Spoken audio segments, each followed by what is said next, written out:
It's time for Unprecedented, the podcast playlist that is focused on the United States Supreme Court, cases at the Supreme Court, cases that the Supreme Court is considering, oral arguments that have already happened or will happen in the near future at the United States Supreme Court now that the new term is open. What's happening with the emergency docket? What's happening at corruption all the way from the lower courts up to the United States Supreme Court? We cover it all on Unprecedented every week, chopping wood and stacking it. Michael Popok and Dina Dahl. Hi, Dina. Hi, how are you doing? We're doing great. Welcome to our audience here on Saturday morning, which seems to be our slot. I think Saturday morning with an Unprecedented. Curl up with a hot cup of coffee or cocoa or whatever is your poison. So let's talk about, we got a sort of a interesting moment at the Supreme Court. We've had some oral arguments that you and I have covered that we understand where we think the chips are going to shake out here. We've got some that are coming up. The October hearing schedule, oral argument schedule, is sort of over, for the cases that matter to our audience.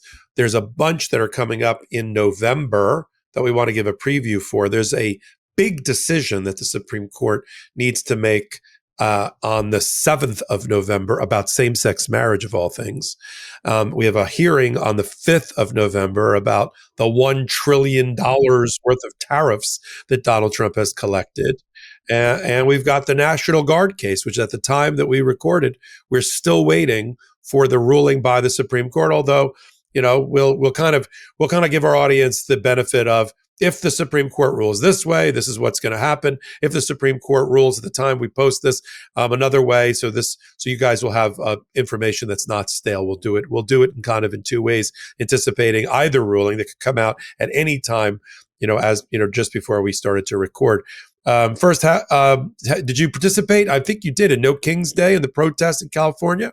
Yeah, there were so many great local protests. The third one this year. I love it. Let's keep going. So great. Yeah, I had the honor of interviewing Rob Bonta, your Attorney General for California, in California on No King's Day in San Diego, right near where they were firing live ordnance over the 5 at the Marine base there at Camp Pendleton. And he had a great line that I stole from him, and I'm sure he won't mind it. That we have the 3 C's at our disposal: courts, crowds, and courage.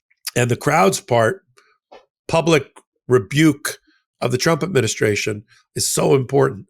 Even though Donald Trump takes it as a joke and tries to make light of it or trivialize it by having an AI-generated image of himself like he's Top Gun crapping all over America, literally, and the 60 or 61% of America that does not agree with Donald Trump and rejects Trumpism, we know from the beating heart of the streets what's really happening here. And there's no wonder that the polling numbers are so terrible for Donald Trump. There's really little that he's doing in terms of policy, economic, social, immigration, constitutional, women's rights, immigration rights, global national security policy. And really none of it is being accepted by the independents, by the moderates, by the free-thinking people.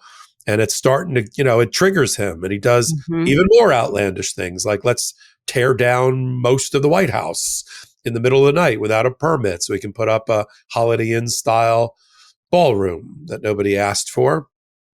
And that apparently in day 24, 25 of the shutdown is his number one focus, according to his press secretary, instead of making life better for Americans.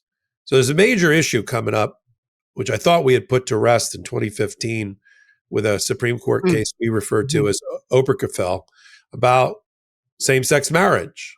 I'm sure everybody knows somebody that's in a same-sex marriage, or you're 1 degree separated from it. Could be a loved one, could be somebody in your family, you yourself, or no matter where you live in America, you're not that far removed from some loving couple that is same-sex. And why are we still talking about it in 2025? Just because the MAGA has the numbers. So now talk about the conference system that's being used and what the Supreme Court is going to be deciding among themselves on the 7th of November. So they will be having their conference on November 7th, and they decide, as we've talked about before, they take a limited number of cases, and a lot of people want to hear their cases go to the Supreme Court, want the Supreme Court to take a look, overturn it, affirm it, etc.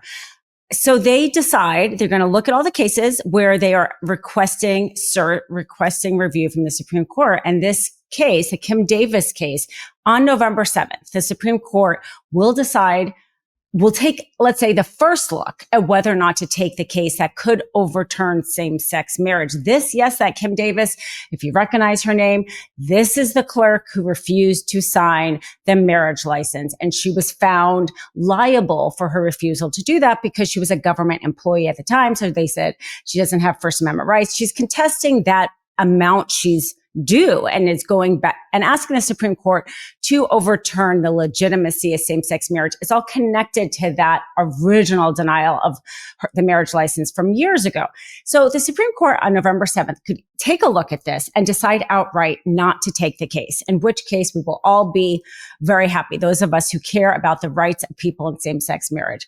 If they don't do that, then they will take a look at that case in a second conference. They have to look at it in two different conferences before they actually give it review. But we will get a lot of information by November 7th, because if they do not deny it, that means they are closely looking at it. Some folks who are really pay attention to this area think that this particular case may not be the one case the Supreme Court would want to overturn same-sex marriage. So it's not necessarily if they don't take the case and we're like completely out of the woods with the MAGA 6, as you like to call them.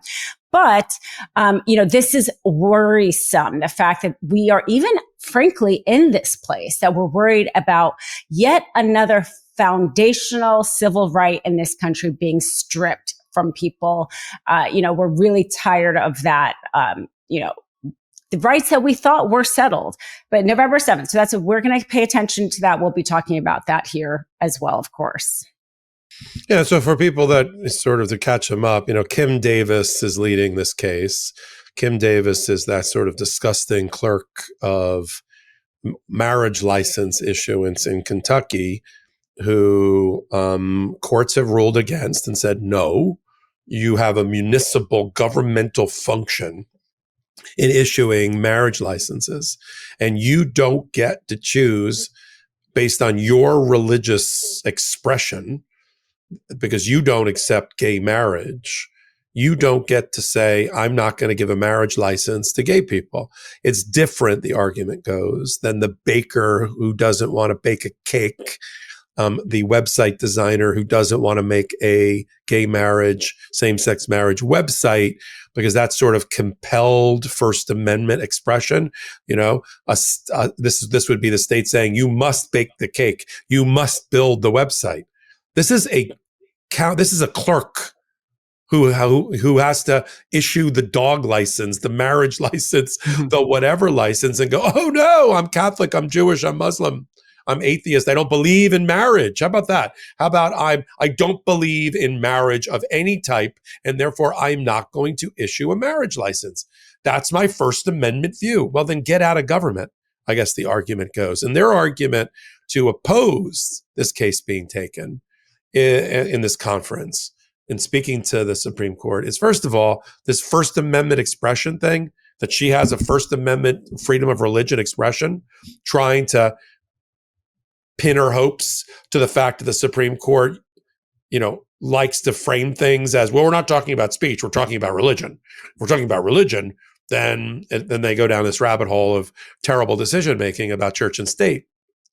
9 years into the case, after the Sixth Circuit ruled against her, their lawyers first raised the First Amendment issue. A little late in the game for this particular issue.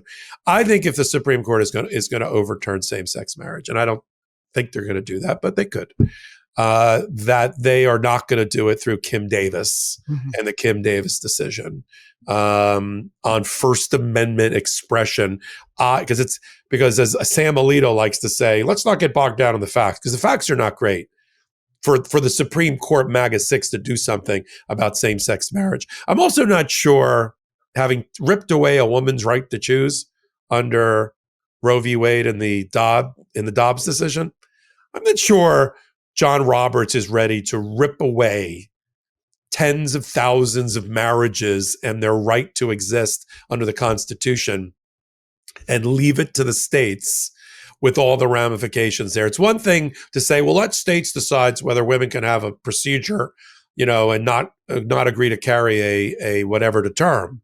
It's another thing to say, hey, your neighbor, Harry and Ben with the baby, yeah, Constitution doesn't recognize you. We're going to leave it to Alabama to decide whether they're really married or not. I just don't see them doing that. As perverse as MAGA and heartbreaking as MAGA's decisions are. What do you think? I mean, I think you're right. John Roberts is well aware of the legacy of his court and the public opinion being so important, but he's not enough. And Barrett and Kavanaugh, I mean, I think they're leaned really heavily into the Christian nationalist movement. I think can Roberts convince Kavanaugh? It's probably the question. Can Roberts convince Kavanaugh to wait a little bit? I don't know. I keep getting disappointed by them, frankly. And so I think there are enough votes to overturn it. Roberts is going to try to delay them. Yeah, I agree. I mean, we're going to have to watch it. I mean, I don't normally tell our audience, what's coming up, a long conference or a conference. But this one, we saw this on the radar and we were wondering, I think Kim Davis is a terrible plaintiff for them. Well, right. It may not be this case.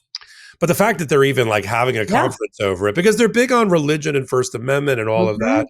We have a new video up on Illegal AF by Court Accountability Action about Pope Leo.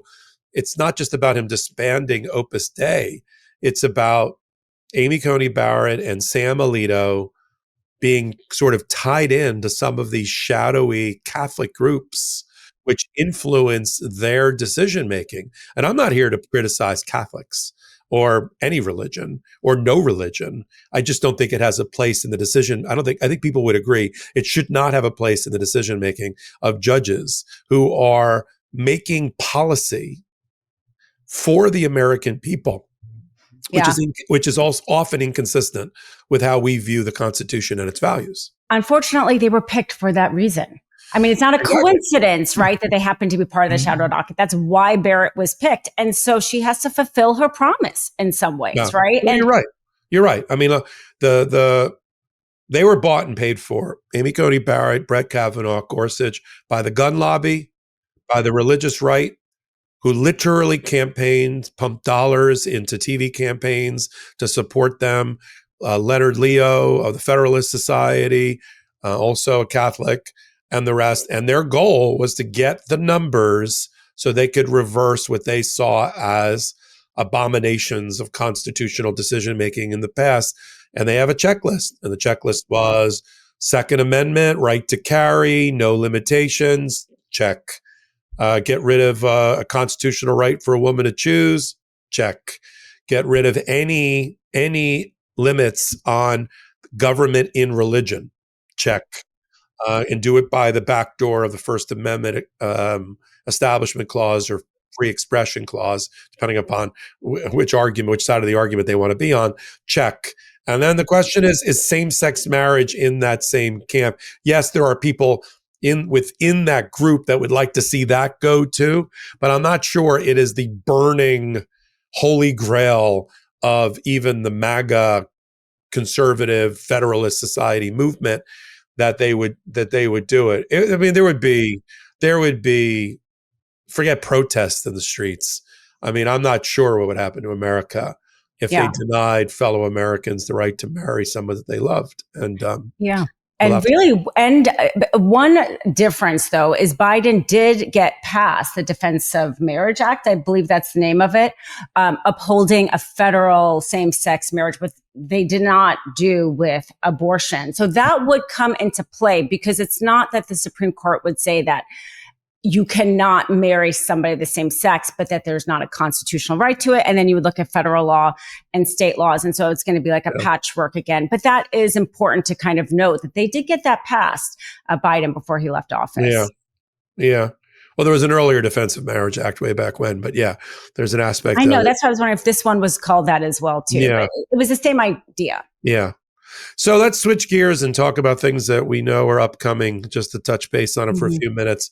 That's November 7th. November 5th, which is right around the corner, is going to be the oral argument about the tariffs.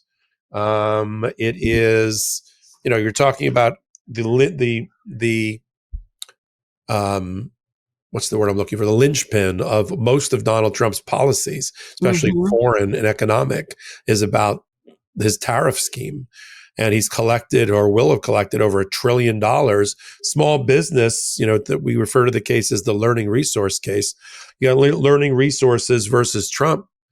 You've got a couple of prior court decisions, including the Court of International Trade, which ruled against the Trump administration. You've got the federal circuit court for this type of thing, appellate court, which ruled against the Trump administration, and now up at the Supreme Court. Because all these appellate courts blocked or stayed their decisions until the Supreme Court ruled, he's been collecting the tariffs. And Scott Bessent, the Treasury Secretary, says it's going to be like $1 trillion. All right, well, you might have to pay it back because if it's void ab initio, if it's void from the day it was passed, because Trump did not have the power under the International Economic Emergency Powers Act, IEPA, then he didn't have the power.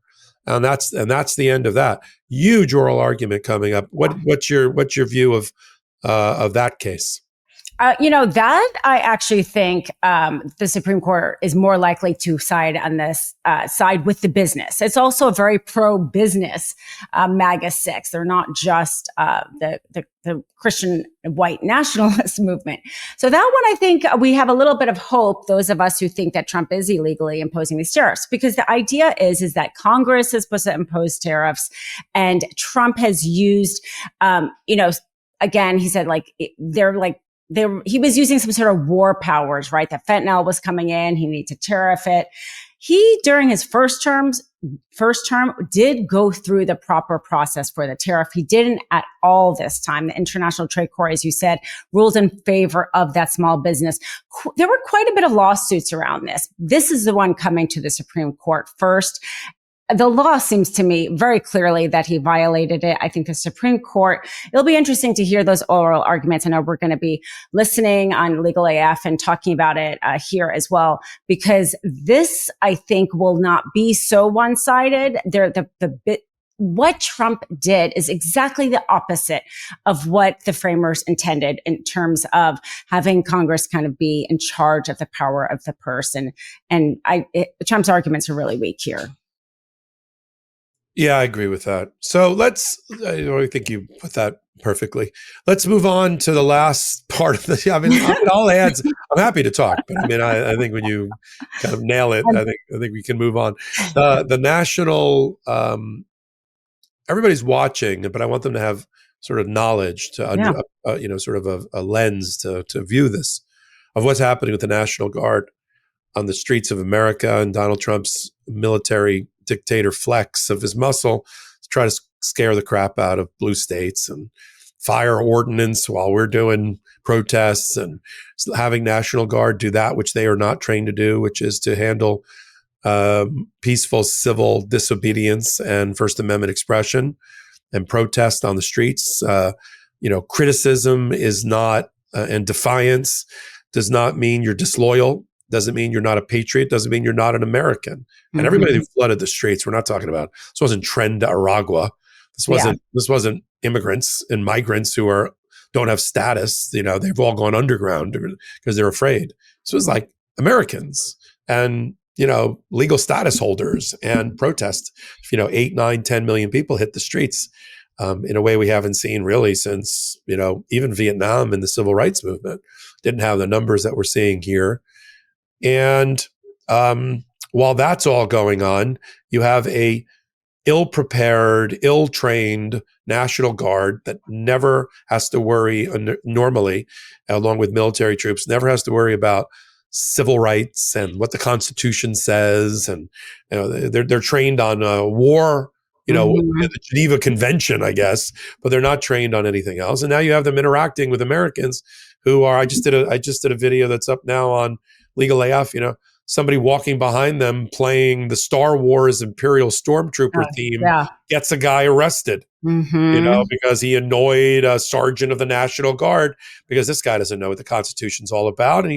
and it doesn't want to know about it. And there's going to be thousands, I've predicted, of civil rights cases being filed by plaintiffs' lawyers on behalf of people Mhm. who have had unfortunate interactions with Donald Trump shock troops and have had their civil rights violated. We call them Section 1983 cases. We call them First Amendment or Fourth Amendment cases. And this isn't just going to be the guy with the stormtrooper theme. This No. is going to Yeah. be thousands of people on the streets and the protests and all of that from Mhm. now until the end of this administration. That's the next wave of holding this administration accountable. So we've got a number of moving parts with the National Guard, and it's sort of coming right to the doorstep of the Supreme Court in record time. Ninth Circuit issues a ruling in California that basically says we're gonna let Donald Trump in California deploy the National Guard. They had an en banc panel of 10 judges who said, yeah, we're gonna let the Ninth Circuit, we're gonna let California have and Trump have deployment if he wants it in California. Then you've got Oregon and the Ninth Circuit, a different 3-judge panel, relying on that the original California panel to say, in Oregon, same thing, deployment, okay. So now you got troops on the street of places where you don't need them. In fact, even Mhm. Donald Trump admitted just in the last 24 hours, I'm not even going to send the National Guard to San Francisco because all the tech guys, all the tech bros told me I don't need it. They don't need it. It's Gosh, yeah. peaceful. So yeah, like okay, Mhm. tech bros are setting domestic policy. All right, great. And then the Seventh Circuit, which sits over Illinois in Chicago, we're waiting on a decision from them about what to do about the deployment in Illinois based on the facts on the ground there. Trump didn't like the ruling by the Seventh Circuit about the stay and ignored the Ninth Circuit, took an appeal or an emergency application to the Supreme Court off of Illinois and the Seventh Circuit, which we are waiting on. Why don't you take it from Mhm. there and then we can say, well, if by the time this video goes Yeah. up, the Supreme Court blocks, this is what will happen. If the Supreme Court doesn't block, this is what it'll mean. Go ahead. Yeah, I'll give a little preview so you know what's the basis behind this all. So, and this, let's say it again, this is about just another temporary order. It's a TRO. They're not asking they're not asking the Supreme Court at this point necessarily to have the substantive issue decide, but should this TRO be lifted or not? And the case that was cited 19 times by Sauer, the Solicitor General, Trump's former kind of go-to extreme lawyer there, was Martin versus Motts, an 1827 case. This is where we're at, Popok. The fact of the matter is this has not been looked at for that long. Talk about stability for a long time, and then Trump comes along. So the case there had to do with somebody who was in the militia, and he decided he didn't want to show up to do service in the 1812 war. And the president at the time had invoked what was a version of the Insurrection Act. It was later updated, let's say, but it was the older, similar version. And the Supreme Court had said, you do not get to decide whether or not the president invokes the Insurrection Act. So you do have to pay the fine for not showing up. It's in president's discretion to decide whether or not there's an insurrection basically going on, or whether or not he needs to use troops to, and the first, there's 3 ways that the president can use troops. One is against a foreign enemy. That was what was at stake here. We know Trump is not trying to use that one. He's trying to use the second 2. One of them is quashing a rebellion, or the fact that he needs the troops in order for enforcement of federal law. So this case was cited 19 times. The Sauer's like, look, Supreme Court, you looked at this and you already said that the president has exclusive judgment. And so we are done.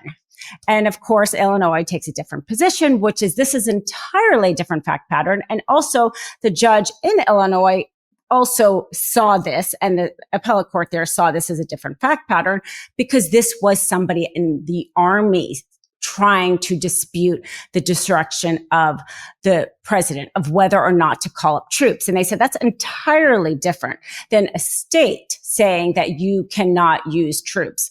Especially here, we have the Constitution has states' rights, federal rights. There's a definite, in many places, the idea that one doesn't trump the other. You have to coexist. You have different powers.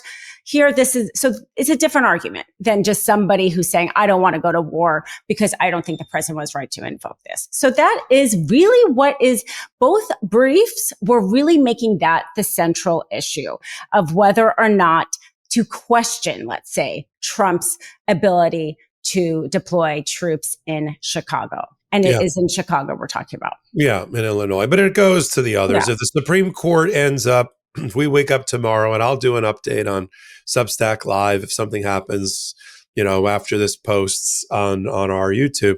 But if the Supreme Court blocks the Seventh Circuit's decision and says, yeah, we want to take a look at it with full briefing, but it's only a temporary restraining order, it doesn't go to the merits, bullshit.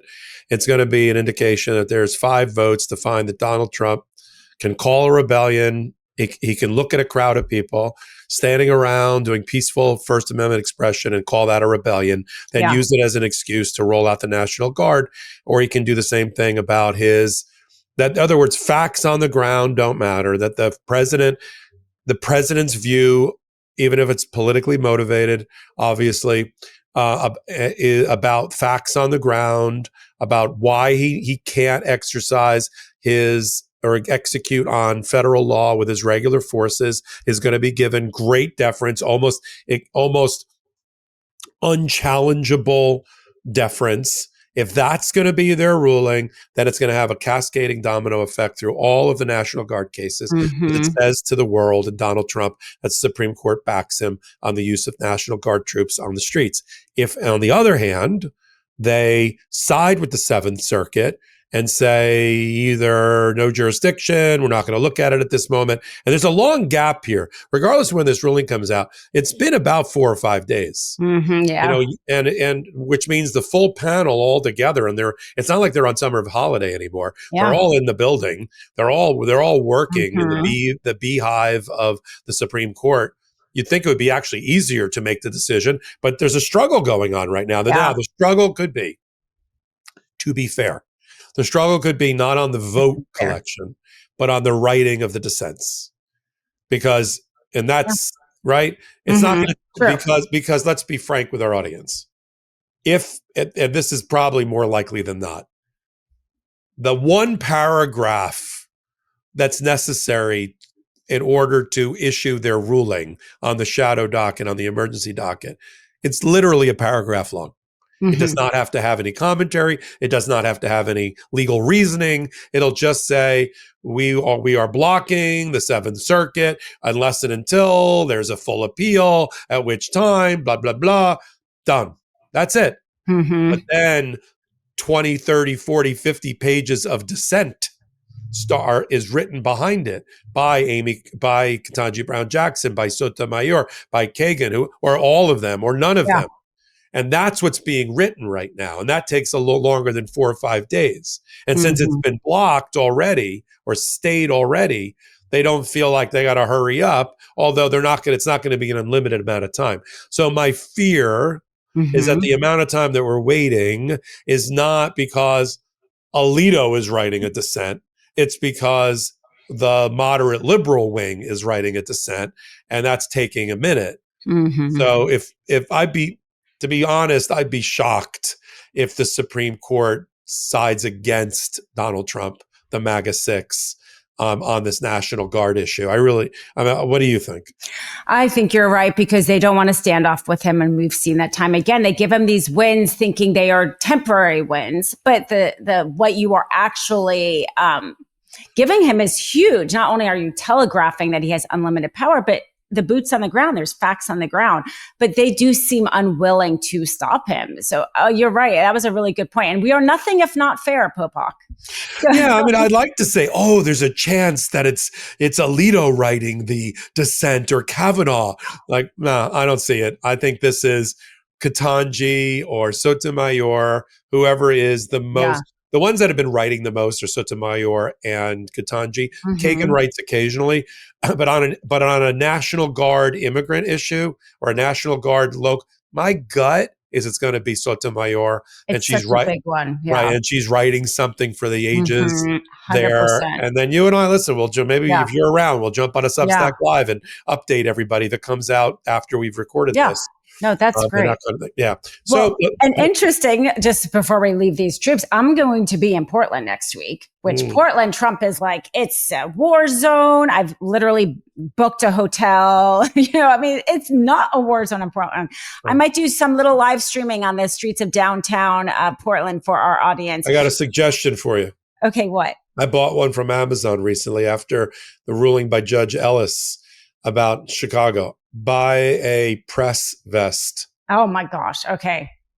I'm not kidding. Scary stuff. I'm not kidding. Judge Ellis, when she was ruling about, having to issue her order, in which she thinks has already been violated, about the use of tear gas and other military style riot control weapons against journalists and members of the clergy and First Amendment protesters. One of the aspects of her ruling was, if it's a journalist wearing a vest and clearly identified, you are not to hit them with a pepper ball spray in their face, or you know what I mean, anywhere. So I went and bought one because I sometimes go out on the street during things. I've been known to do that, and I don't want any. I don't need the National Guard. Hey, are you Popok from Legal AF? I'll be like, press. So all kidding aside, think about something like that. No, it's a good idea. I mean, the point is, though, Portland is so quiet right now, but that's a good backup. But, I think I might go there, and there's really going to be just a lot of people walking around there downtown. But you attract a crowd, Dina. You have a habit of attracting a crowd. I don't know about that. So here's good. Let's end the show with some good news for you and for our Legal AF community. Talk about what you're doing with Access Hollywood on the criminal trial beat.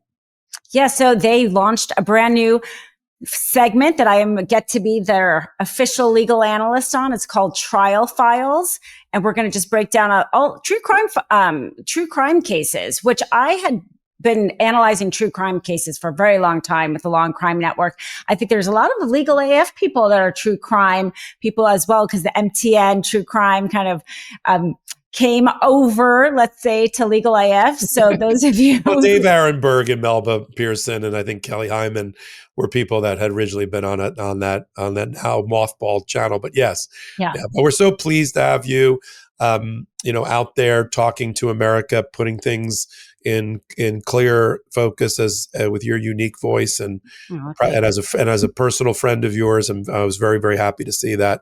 I know you've been working behind the scenes to get a regular gig besides with Unprecedented on Legal AF, and I'm glad to see that somebody else recognized your talent besides us here on Legal AF. I love Legal AF and Midas, but it is nice to get out from under my computer every once in a while. So yeah, I understand. Yeah. Well, we've reached the end of another episode of Unprecedented. If you take a moment and hit the free subscribe button, a lot of things we talked about here today are about First Amendment. And First Amendment is under attack. Therefore, Midas Touch, Legal AF are under attack. YouTube just had a big settlement through Google with the Trump administration. Apparently, it's dollars are going into the ballroom that we all think is an abomination. And so if you want to support and make sure your First Amendment right to hear from us and our First Amendment right to talk to you is being protected, it's really simple. Hit the free subscribe button, no paywall, here on Legal AF. Continue to support shows like Unprecedented. We're very close. I'll talk to Dina offline. We're very close to getting an audio feed for the podcast of Unprecedented up so you can listen to the audio version. And as soon as we're ready to do that in the next month or so, we'll announce that as well. So subscribe, take a receipt, and then come over to Legal AF Substack, as I mentioned tonight, where I do live reporting. I bring on people like Dina Dahl. We get on and we talk about things in real time. We've got written work product there. We've got really commentary and content like no other at the intersection of law and politics. And here's the kicker. Become a member, but if you can swing being a paid member for, get this, I sound like a late night infomercial host. Yeah. For $6.77 a month. $6.77 a month. Okay. Not a week. Yeah. You can become a paid member. And that is really what is kind of keeps the lights on, our editors. If you really want to be a card carrying member of the Legal AF community, think about becoming a paid member. And then you get, of course, shows like this as well, unprecedented all. So until our next week's show, this is Dina Dahl and Michael Popok for Unprecedented, only on Legal AF. Can't get your fill of Legal AF? Me neither. That's why we formed the Legal AF Substack. Every time we mention something in a hot take, whether it's a court filing or a oral argument, come over to the Substack. You'll find the court filing and the oral argument there, including a daily roundup that I do called, wait for it, Morning AF. What else? All the other contributors from Legal AF are there as well. We got some new reporting. We got interviews. We got ad-free versions of the podcast and hot takes. Where? Legal AF on Substack. Come over now to free subscribe.